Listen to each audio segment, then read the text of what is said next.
wasaaradda amniga dowladda koonfur galbeed Soomaaliya ee geekasta rasmi aan gabagabaysay tababarka baarista tacdiyada ka salaysan jinsiga GBV kaasoo lanka talagalay booliska wakiilada bulshada iyo qaar ku mid ah wasaaradda dowladda koonfur galbeed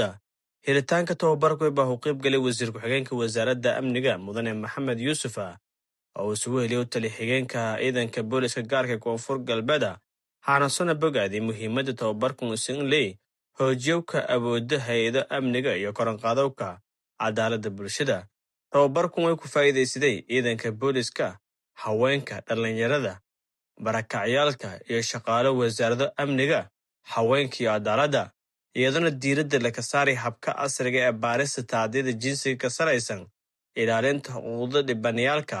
iyo hoojiyowka wada shaqaynta hay'ado shirkadiisana intii soo tababarka ka qaybgalayaalka way helana aqoon iyo xirfad la xiriirta baarawka kiisaska GBV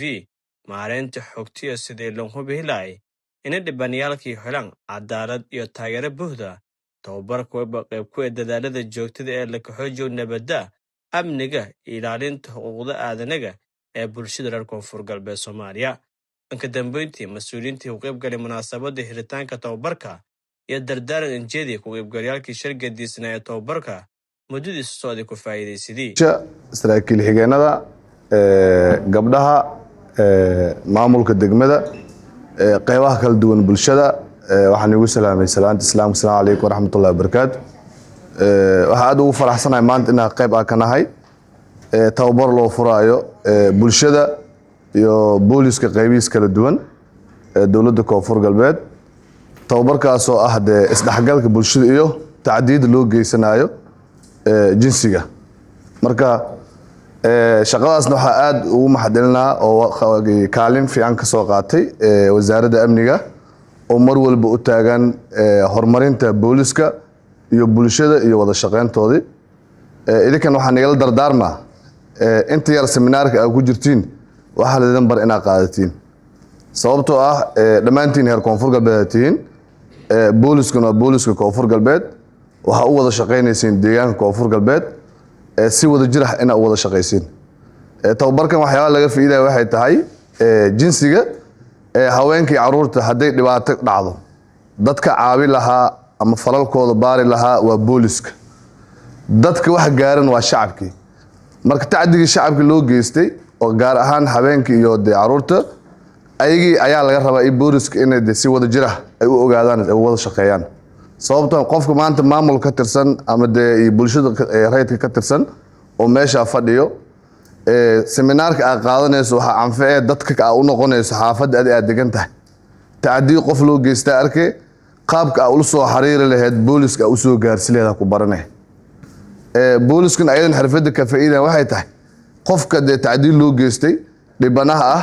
carruurta iyo haweenka waliba ah oo lagu keeno qaabka aad u qaabili lahayd kiiskooda u geli lahayd madaxdaada u soo gudbin lahayd ayaa ka baranay marka taas waxay tahay ina anaga marka mar walba talaabo hor u sii qaadeyno aqoonteena sii kordheyno marka wasiirka joogo tababarkan si wada jira wasiirka noogu furi doono asaga ugu dambeyn doono dhammaantiin waxaan leeyahay macallimiinta dhageysta casharka si wada jir u qaata u qaadan wax dhab ah oo serious ah nafsadaada horumarinayso u qaado maan bulshada qaybaheeda kala duwan iyo ciidamada booliska gaarka iyo booliska kaleba waa mahadsan tihiin tiimka wasaaradda ka socda wasaaradda amniga dabcan wasaaradda kale tiim ka socda jira dhammaantiin soo dhawaada maanta waan ku faraxsannahay inaan isugu nimaano seminaarkan muhiimka ah runtii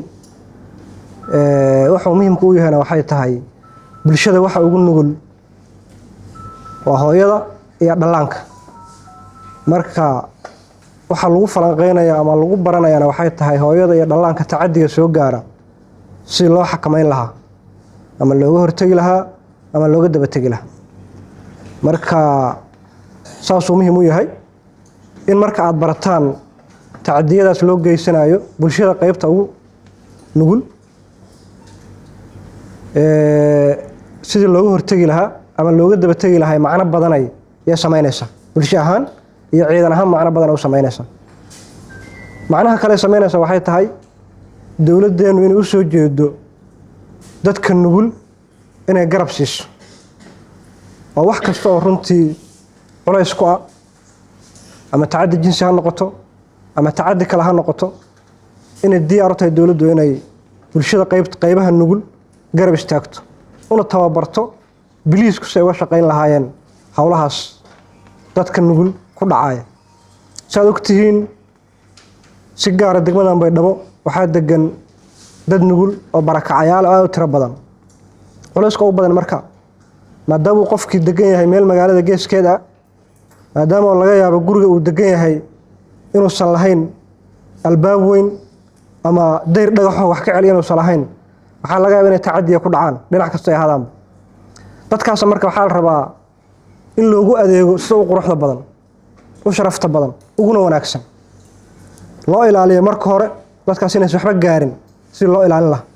marka labaad bilaadan alle waxba dhacaya haday wax dhacaan in loo xakameeyo si u quruxda badan qofkiina loola tacaalo cidii falka geysatana sharciga la horkeeno intaas marka waxaa ka wada shaqayn kara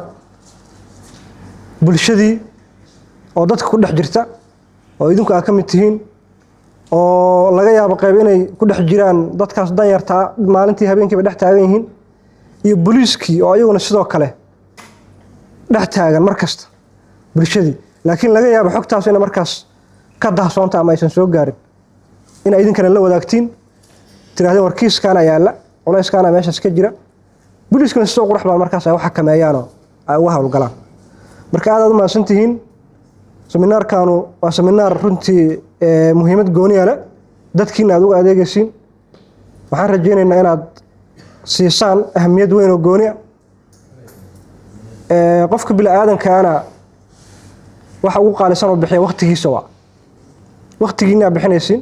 waqtigiina aad bixinaysaan aad fadhiyaan marka waxaa reena wax ka faa'iidaan oo saa waqtigiina u bixinaysaan maskaxdiina aad u bixisaan Faisal Hussein warbaahinta Koonfur Galbeed Baydhabo